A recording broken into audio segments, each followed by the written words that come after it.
y'amazi meza y'ubugingo. Pentecote rero twayibasanganye kandi natwe twaje tuyihetse. Nico tuzaganira kino cyumweru cyose. Harutekereza ati mwebwe ni gute mwatumiye abashitsi ntimwiharira Pentecote namwe ngo mubibwira abantu.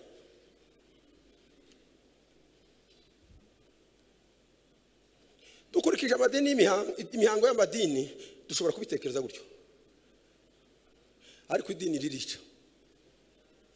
Turashima Imana rero ko haba mwebwe haba twebwe kandi nibaza kuwa gatanu mu ijoro nibwo muzamenya ko abo twasize gatwe turi benshi. Bishop yarababonye n'abandi bakeya. Haje abantu bagera kuri 35 bakaba 40. Itorero haba haje kimwe cya kabiri kandi kigizwe n'abakiri batoya hafi ya benshi muri abo bazaza. Ico ni kigaragaza ko twabyakire kandi turabyemera. Namwe kuduha kino cyumweru ngo tubabera abashitsi ntimuyivuge ngo mubibwira abakristo muyoboye n'ikindi kimenyetso simusiga ko mutayibarira mukamenyero muyibarira ku mwuka Imana yaduhaye. Imana ibishimirwe cyane. Nti twavuga ibyari no torero na Gosheni ni birebire tubisubiyemo byaba birebire tugafataho ya minota 35 tukayishimamo ni byiza ariko kandi byo twasomye tubivuge. Bishop rero igihe cyose tuzaba turaha tuzareka gushima ubufatanye ubushuti ubuvandimwe dufitanye namwe hano barabizi iwacu bakabimenya cyane. Burya ahantu wateye ibuye ico ryakomerekeje nico kibimenya kuruta wowe wariteye. Icyo ndagira ngo umugani murawumva. Shoboye gutora ibuye nkatera sinamenye cyabaye hariya. Ariko uri hariya ryahitiyeho cyangwa wabonye ico ryangirije niwe uvuga ko ryihaye inkumbi. Hari igihe mukora hano ntimumenye ibyakoretse hariya. Twebwe tubatuye kuri tere turabizirikana kandi igihe cyose.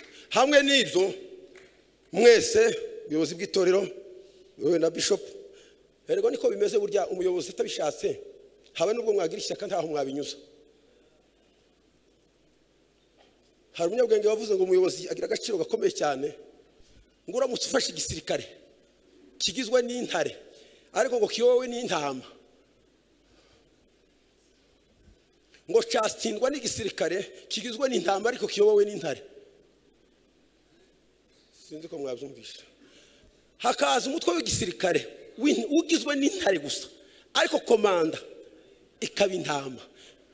Hakaza ikindi gisirikare kigizwe n'abasirikare bitwa intama ariko umuyobozi akaba intare. Ico nico cyatsinda. Muzi impamvu yabyo nuko intare yigisha intama kurwana naho intama itera ubwoba intare. Niba mutacumvishije mufite ikibazo gikomesho cyo kumva ariko nizere kuko mwacumvishe. Ndashaka kubabwira uruhare rw'umuyobozi rero. Avuze ngo murafasha Gosheni hano mwayifasha. Avuze ati dufite ibibazo byinshi ntaho mwahera. Cyo gituma kumushima atari kumuzamura. Paulo niko yanabivuze neza ngo habaye no kurata twarata Kristo. Iyo si imirimo yakorereye umuryango ni Kristo yayikoreraga. Imana ibaho umugisha. Turavuga rero ku mwuka wera turavuga mu bice bitatu. Ya minota sindi buyirenze kubera ko nanjye nkeneye Bishop ko ataza kugenda. Ni amakosa akomeye kubura umuvuga butumwa wa mbere ukiharira umwanya nk'ahari wowe urunduriwe kandi abandi bari inyuma nabo bakeneye. Niko guhabwa isorori y'imboga ukazirya zose ukazimara ugasiga isosi ivanze n'ibitsira kuko aza gutanga wa mwanya wo kwigisha yacitse intege ashaka kugenda n'abantu bakurambiwe. Uramenya abantu ntibazaguheza bakoma amashi yo kukurambira kugira ngo kugukunda. Ayo aratandukanye. Ubwo bwenge narabutahuye rero iyo bagize Imana ukabava imbere wari warambiye bakoma amashi ariko y'ubuzayifu y'intege nke yo kukubwira ngo nubundi ntabyo wari mukora.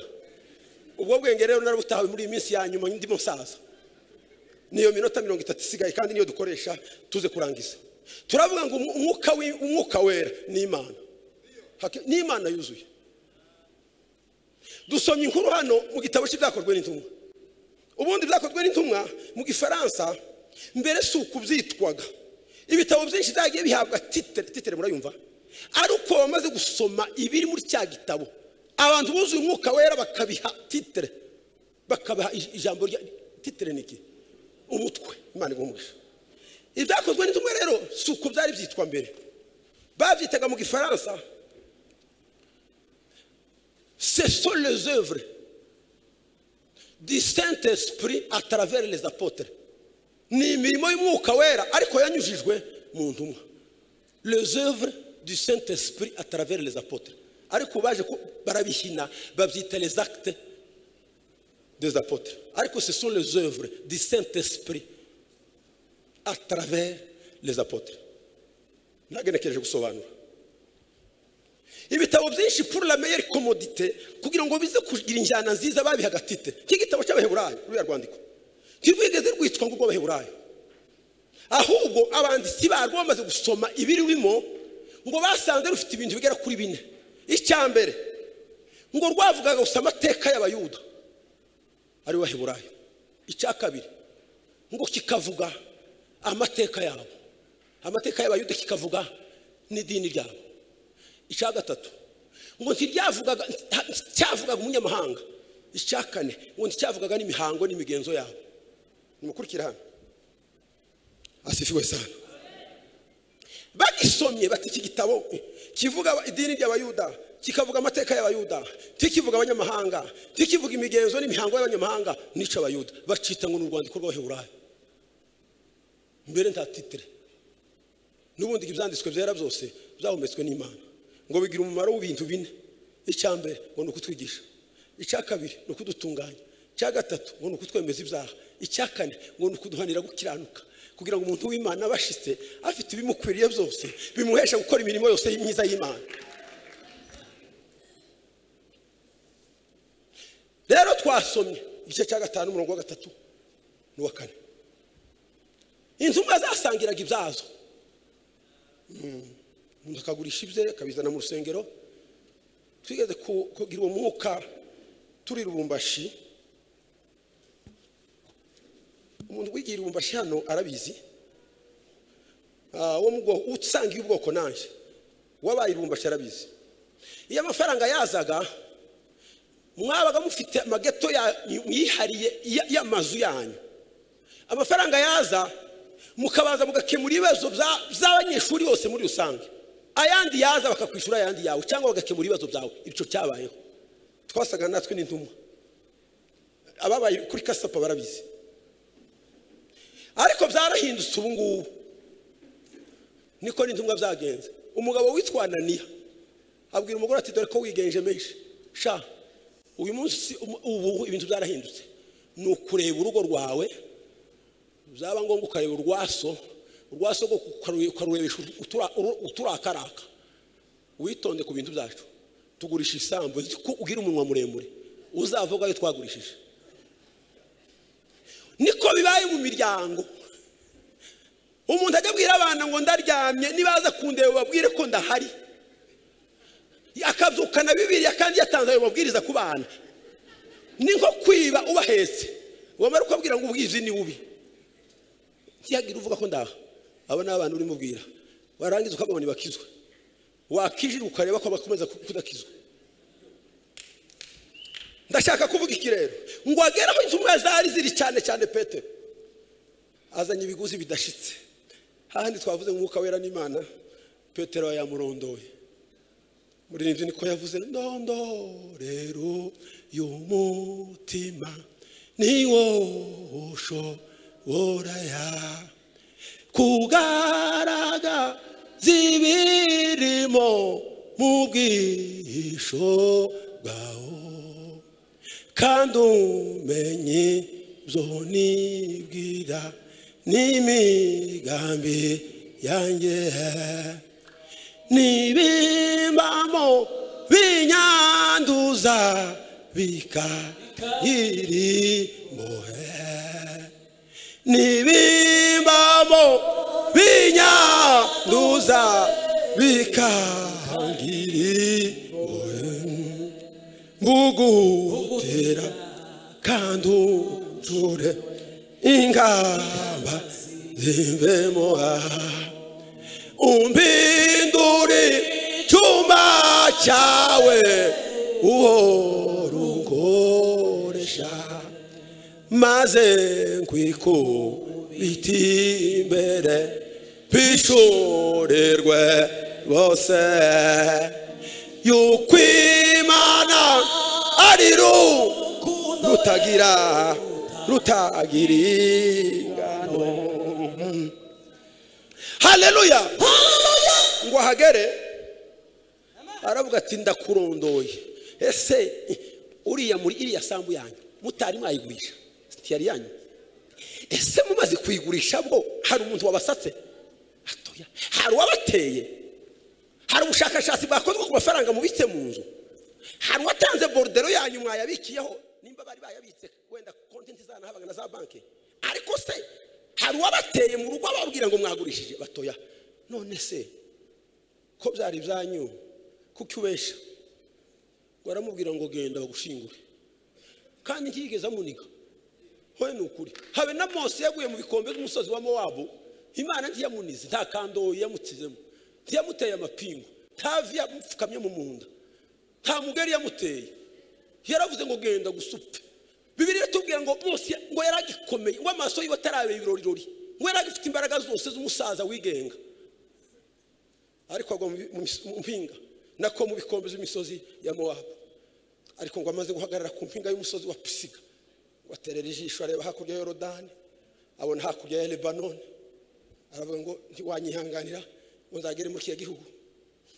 Imana iramubwira ngo ihanangirize Yosuwa umuhe ku migabane ibiri y'umwuka wawe, umutongere imbere y'umutambyi mukuru Eliyazari, ngo ni uzambutse ubwoko bwa Isirayeli hakurya. Cyo gituma ngo amaze gupfa bamuririmye iminsi 30 baramudehaga ntibamuvugaga. Nico cyatuma abayuda niwe babitaga ngo wamuhanuzi. Mose agwa aho ngaho, ariko kubera ko nawe habaye ikibazo cyo gukereza umwuka w'Imana mu Bisirayeli, ndaza kuhagera nsoza. Ariko naha navugaga Mose nawe yapfuye gutyo, na Aroni nuko yapfuye. Imana ntiyinigisha intoki, inigisha itegeko. Mushobora kuba abantu bicaye ariko ari intumbi imbere y'Imana, si mwebwe nabadakora neza. Abahungu b'inkorokoro baramumanuye ntibigaze bamuhamba, baramusakije. Munyabyaha ntahamba n'ibicubahiro, muravuga ngo nimuzane fanta gusa dukarabe, mukajya mubwira basigaye we ntimumuvuge kuko hari ico yigeze akora. Ngo rego ngo ntabwo tujya tuvuga wapfuye ngo tuvuga basigaye, ndabyemera. Ariko wese afite uwe buhamye. Ntabwo nukuri Ananiya nta buhamya yari afite, bamujugunye vuba. Umugore barahageze nawe ntiyamenya amakuru, ngo bamubaza avuze birya by'umugabo. Undi aramubwira ati dore abahungu bagifite inkundushi, bagifite itaka ryo gushingura umugabo wawe, nawe nibakujana. Abantu bahuje barapfana. Hari umugenge bavuze ngo le mal se ligue avec le mal pour contrarier le bien. Ngo sekibi ahuza na sekibi wundi kugira ngo barwanye iciza. Igihe cyo gupfa kwa Kristo abafarisayo n'abasadukayo ntibavugaga rumwe, ariko kubera ko igihe cyari kigeze barahuje. Hari icyo abasadukayo abasadukayo batemeraga, ntibemeraga umwuka wera, ntibemeraga abamarayika, ntibemeraga n'umuzuko, ariko abafarisayo barabyemeraga. Ariko umunsi Kristo wari ugeze ku isaha, ni kumugabwenge yavuze ngo la grande horloge de siècle sonna, Jésus nakiya Bethlehem. Ngo umunsi urushinge rukomeye rw'isaha ihagaze rwahagaze, ngo Kristo yarazutse. Ese uko sinatamba bakukanda shabukeye.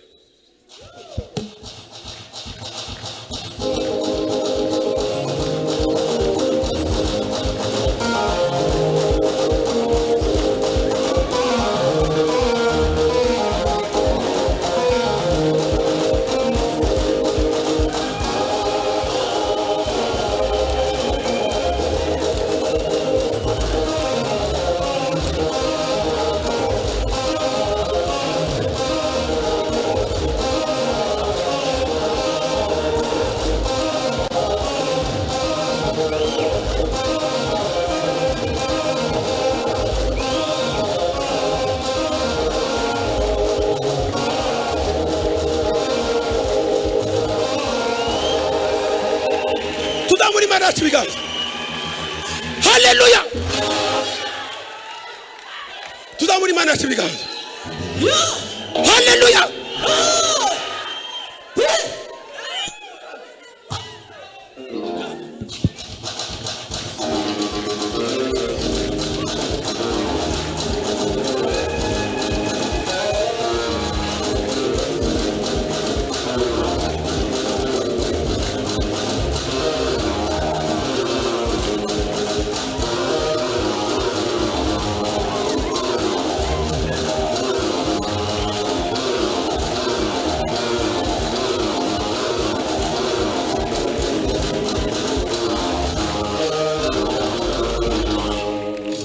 tuzamurire Imana icyubahiro.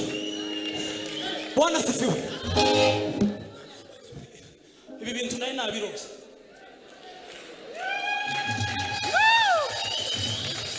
Bwana asifiwe. Nari narose ku munsi umwe tuzotambana na muzehe. Tuzamurire Imana icyubahiro. Hallelujah!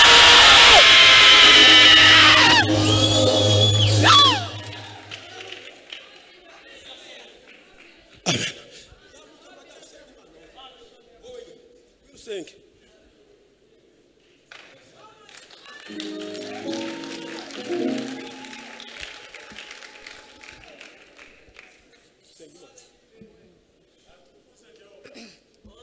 Hallelujah.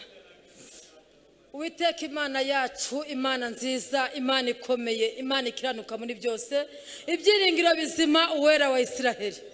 Umuja wawe ndagushimye naguhimbaje mukunzi mwiza. Ngushimye neza n'umuntu bwawe utugirira data. Waturinze muri uyu munsi wose mwami Imana. Waturindiye abacu, waturindiye igihugu mwami Imana. Waturindiye. Turagushimye ngo izina ryawe rihabwe icyubahiro. Ngahora mwami Imana tongeye gusenga. Yisaha turi imbere duciye bugufi gushyirwa hejuru. Duciye bugufi imbere y'imbabazi zawe, duciye bugufi imbere gukomera kwawe. Duciye bugufi data. Turava kugira neza kwa turavuga imirimo itangaza ukora. Urakoze mukunzi mwiza. Umugaragu wawe data aciye bugufi, yongeye guca bugufi imbere yawe data. Data agiye kuvuga. Uvuga uri mu ijoro sana no ku isi, akubere mikoro data abicuma kizima gikoreshwa nawe Mana. Data umukoresha ibyo ushaka kubera ikoresho kizima. Akubera umwana nawe umubera umubyeyi, umubera umuyobozi muri byose. Data ntabwo ngutotesha amagambo nk'aho ngutegeka, ahubwo nagusaba ngo uhenda. Ibyo byose uduhera mu izina ry'Umwana w'Intama wa Yesu Kristo umwami wacu. Amen. Amen. Amina. Bwana asifiwe. Twavugaga ko n'umugore yashinguwe ahantu hakomeye. Petero yarababwiye ngo se Anani, tuzi saba sumuntu wabeshya Imana, kandi umwuka wamurondoye niwe yari yabeshye kandi niwe wiswe Imana. Yesu agenda ajya mu ijuru, yagende ku gasozi kitwa Elayon. Mu Gifaransa bakita la colline des Oliviers. Ni nako Yesu azahagarara mu Mezituniya, agarutse kubera ko Yesu azaturuka iburasirazuba. Mu gusana amarembo kwa Nehemiya, mu marembo yasanye harimo igitwi cy'uburasirazuba. Iyo bavuga iburasirazuba ni mashariki mu Gifaransa, ariko iyo mashariki ubwo burasirazuba burimo ibice bitatu. Hari icyo bita le Proche Orient, le Moyen Orient et l'Extrême Orient. Ibyo Orient iba proche iyo yegereye inyanja ya Mediterane, iba moyen iri hirya buke, ihinduka extreme inguni iri kure. Aho niho Yesu yakoreye imirimo myinshi hafi ya yose. Ni naho yazamukiye ngo ku gasozi kari gafite ibintu bine, ngo udushyamba twaho ngo twari twarakwirakwijwe mu masengesho n'amarira bya Kristo, twari twarakorereye, twari turegeye. Kuko nukuri kose hari umuntu wari uregeye, hari umurinzi wari uregeye, hari umunyamasengesho wari aregeye, udasubizwa inyuma n'ibihe n'iminsi. Ibihe ngo ntibizakumare n'imbaraga z'umutima.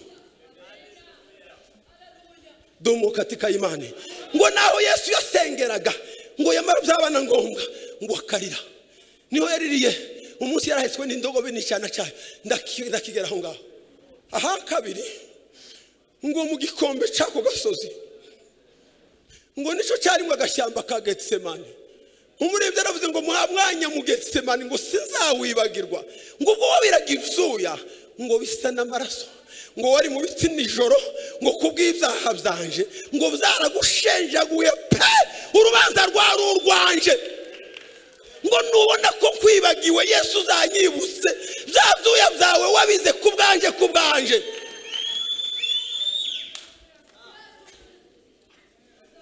Ngo mu micyamo y'uwo musozi hanamye niho Yesu yahekewe n'indogobe n'icyana cyayo kitigeze giheka, ngo cyabanzaga gutozwa imyaka 2, ariko Yesu yagitumye intumwa ngo mugende muzituririya ndogobe niyayo, zitigeze zitozwa.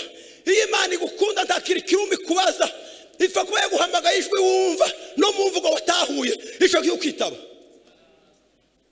Si akazi ka leta, si ak'imiryango mpuzamahanga ikubwira ngo yarangije amashuri impamyabushobozi muri management ngo ndetse n'akarusho ngo ubugize imyaka 5 y'uburambe ku kazi ngo cyangwa warakoze indi mirimo isa niyo. Ni gute umuntu yagira uburambe atarakoze? Ese ufite uburambe we ntiyaheye kubusa? Bagiye batuangaje twamenya akazi batibura dusaba uburambe kuko n'uwaramze yaramze ari uko yatangiye. Umuntu washize mu rusinga rwa electricité bwa mbere nta rwa kabiri yarashizemo. Uko nukuri kose kwi urushi umuntu wabaza umuntu agatinyuka akamubaga niwe wa mbere yahereyeho.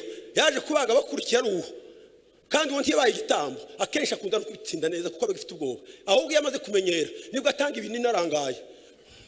Ukabavuga butumwe iyo bamenyere ko baza gatuti bagira ngo barabimenyereye. Nico gituma basubira mu ijambo bavuze bakagira ngo rizafasha uko ryafashije cyagiye. Hari umunyabwenge wavuze ngo nushaka kubwiriza ngo ugende ngo utegure ngo nkaho umwuka atabaho. Numara ngo gutegura ugende uramba iki gitabo ngo usenge nkaho ntaco wateguye ngo ivyo byombi bizagufasha. Utegura nkaho nta mwuka, numara ubike usenge nkaho ntaco wateguye, ivyo byombi bizagufasha. Hakika umunsi ugira wawo suko twaje hano turi abagosheni ngo byanga byakunda tuzamera uko twari tumeze ubushize.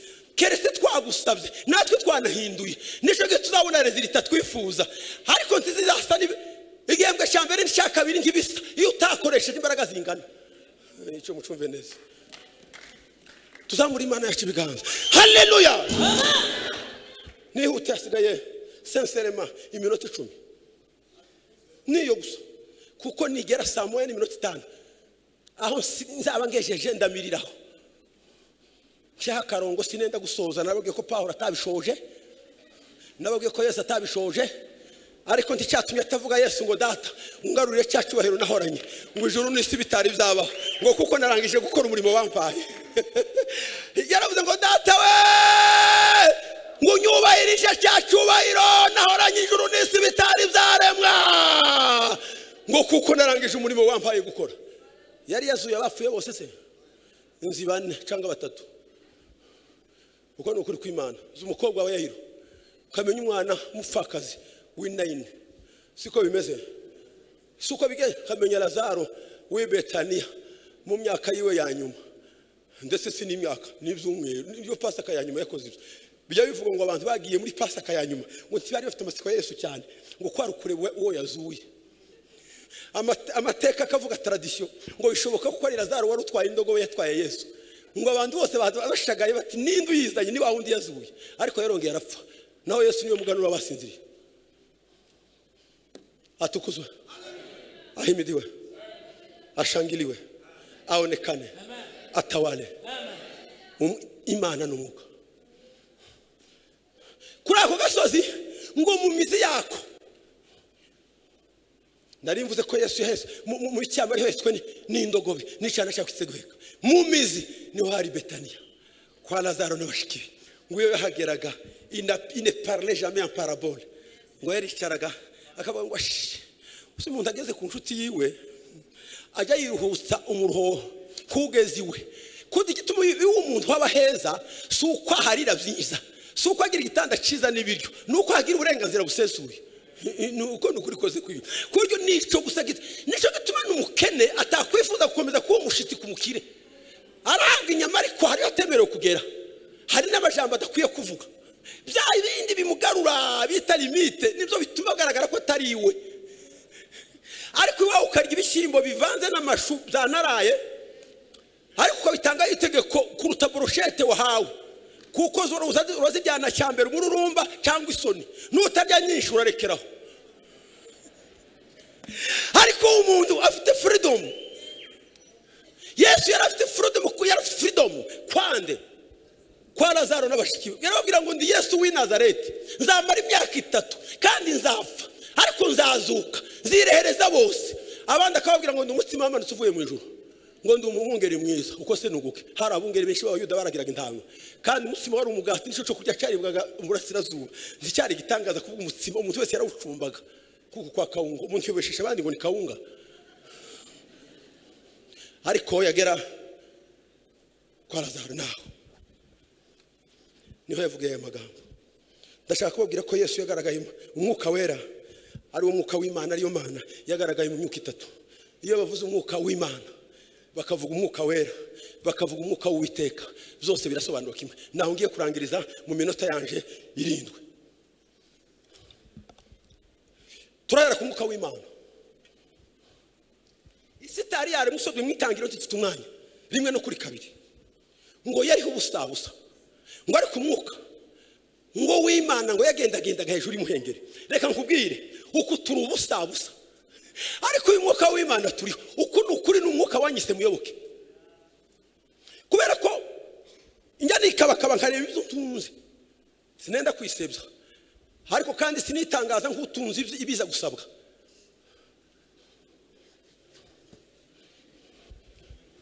Niba nashoboye gukemura ibibazo by'iwanje byose, nawe hagara hano ukifora. Hari n'igihe abana amaza Minerval nagiye mwivuga butumwa, ariko mwe mucecetse badi muhagarare, nagiye mwivuga butumwa muceceke, nzaza tuvugane kugira gusa ngo ama stress sinuyagabanyije, ariko mbamenye ko byacitse hariya kuri kate. Aho ntuye sino ku muhanda, ariko Imana inigitangaza. Iyo murenze sana batuye ku muhanda, uko nuko gusa nicyo kibazo cyiza. Hari umuntu hano umwe wageze iwanje, ndabwira ati humure tumanuka ku gasozi muvuga, wenyine arabizi ko yahageze vuba hangaha.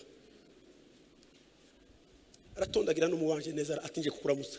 Ndavuga ati noneho ndamwakira gute, aramanuka hariya gute, ariko akoresha imvugo nziza. Aravuga ati nta n'umusozi nsanze ukomeye, kandi si imvugo ya diplomasi yakoresha kuno umukristo.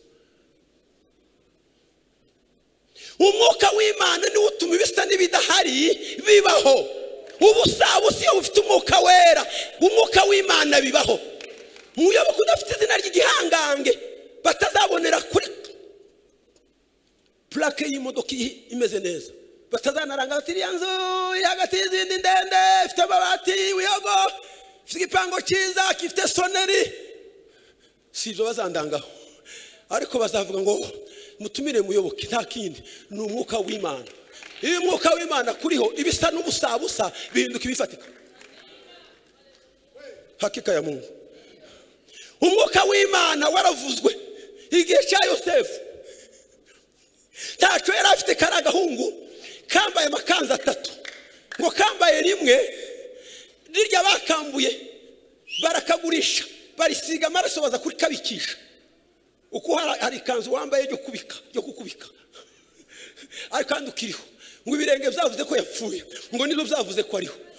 Reka nkubwire mwene data, nimba ntakumeze, nimba ari ntacu ufite, nimba ntarwikekwe, hari umunyabwenge bavuze ngo nibagira icyo bakuvugaho ngo ugifite, ngo ni umwanya wo kukireka.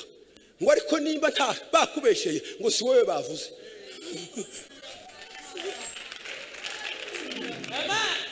Niba hari icyo bakuvuzeho cyukuri, ni umwanya mwiza wo kugikemura ko reka. Ariko nimba bakubesheye, si wowe bavuze, reka guhangayika. Tuzamure Yesu w'i Nazareti. Haleluya. None ubu bavuga ngo mfite V8 nkagenda nashakisha, ngo ariko abagabo bavuze gutyo ni bande? Nabivuga kandi ayigira. Gituma bajya bavuga ngo babesheye umuntu mu ikanisa, none yarisohotse. None bakubesheye muri quartier wayisohoka. None bavuze bati umugore yaribye, wava mu nzu yawe muri quartier. Kuko bavuga ngo hari umuntu wamuvuze ngo none yavuye mu ikanisa. None se umwana yiruka n'undi mwana mu rugo. Alors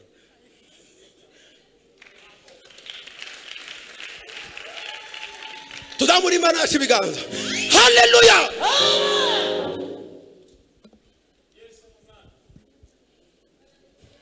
Agahungu kambara irindi kanzu rya kabiri, niryo muka Potifari yamwambuye agiye kumufata ku ngufu.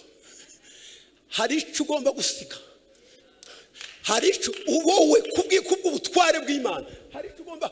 Nicyo cyatumye Petero ngo nimwiyambure igomwa. yose n'irari ryose mwiyambure n'ibintu bibizingiraho vuba zose. Imana igufitiye amasezerano ariko yo guhisha uko uzayageraho. Dieu révèle la couronne mais il cache le parcours. Dieu révèle la couronne mais il cache le parcours. Imana iguteganyiriza ikamba ariko ikagusha amakorosi uzanyuramo kugira ngo uribone. Kandi ya gatatu niryo kasohokanye agahungu kavuye muri prison ngo Farao ngo yafungaga abantu cyane akabagaburira cyane kugira ngo babe bari iminsi nukuri ngo akanga kubishisha inzara wakabagaburira cyane ngo bazarame muri gereza ngo bazagira imyaka myinshi mu buroko. Yaramaze imyaka 10 niryo yasohokanye ngiye gusoza kugamvuza uwo nguwo gusa w'Imana. Ejo zavuga wenda kuwe Uwiteka ngere kuri ba Samusoni nigiye nivyo bagiye bakora byose. Umuhungu warusha akavuga ngo igisakuzo mbaha ngo ni mucica ngo nyuma imbere y'iminsi 7 bukwe mfite n'umugore nukuri ngo nzabaha imyambaro 30 ngo n'indi 30 yo gukurana ukuga dufite imyambaro ko abakera ntayo bagiraga. Ariko aho ndahaga n'uwo n'umwuka w'Uwiteka nari kuvuga kavuga n'umwuka wera ariko nta mwanya. Reka ndangirize kuri uyu ositodi ositofe icyo umuntu avuze agomba kubikora. Hasigaye iminota 2. Iwacu barabimenye Pastor Kado nta bintu byo kwivanga. Umuntu pastor atanze gahunda ngo umuvuga butumwa gikubwiriza nta wundi ugomba gufata ijambo yako ni iwacu ariko keraga waritanze arifate cyagiye cyambere ariko numara gutanga go ahead nuko anezererwe umutima. Mureke tuzamura Imana yacu biganga. Haleluya. Abagabo muzabumva n'abandi basigaye inyuma. Hari umunsi babwirije ari 7 hari je bahagarikiye isaha abavuga butumwa 7 iminota 5 n'6 bararangiza. Naje reka ndangize taberese gutyo sinabatonganya ngomba gutanga rero cyerekezo bagakunda bakagikurikira. Reka mfunge agenda mutagira ngo ndakomeza ariko mu mayeri hari ukuntu ndakomeza kandi yasezeye. Kandi uza gusezera neza ngo ukomeze uvuge uzinga ibitabo byabana ngo mukabishira ku cicaro cyabyo bakagira ngo warangije ugakomeza guhimba himba no gufinda funda utundi tuntu turaho. Ariko reka ndangize. Haleluya. Ngo amaze kubarotorera inzozi nasimbye kugira ngo ya minota itanzimbuka ngo Farao n'abagaragu be baricara ngo se twabona umuntu hehe wuzuye umwuka w'Imana nk'uyu muhungu. Reka abantu bazicare bagira icyo bakuvugaho cyiza. Nicyo cyatumye yanditse igitabo cy'abahari ngo nicyo cyatumye ngo agira igikundiro ngo warutase bene se benshi nta kindi nari kintu kikuriho kandi si cyinshi nakadoze. Yesu yaravuze ngo nimugira kwizera kungana n'akabuto ka sinapi nuko yarebye abantu abona utagafite. Reka mbifurize bene data kugira umwuka w'Imana, umwuka w'ubwenge, umwuka wo kumenya. Imana ya Abrahamu na Isaka na Yakobo iduhana n'imigisha.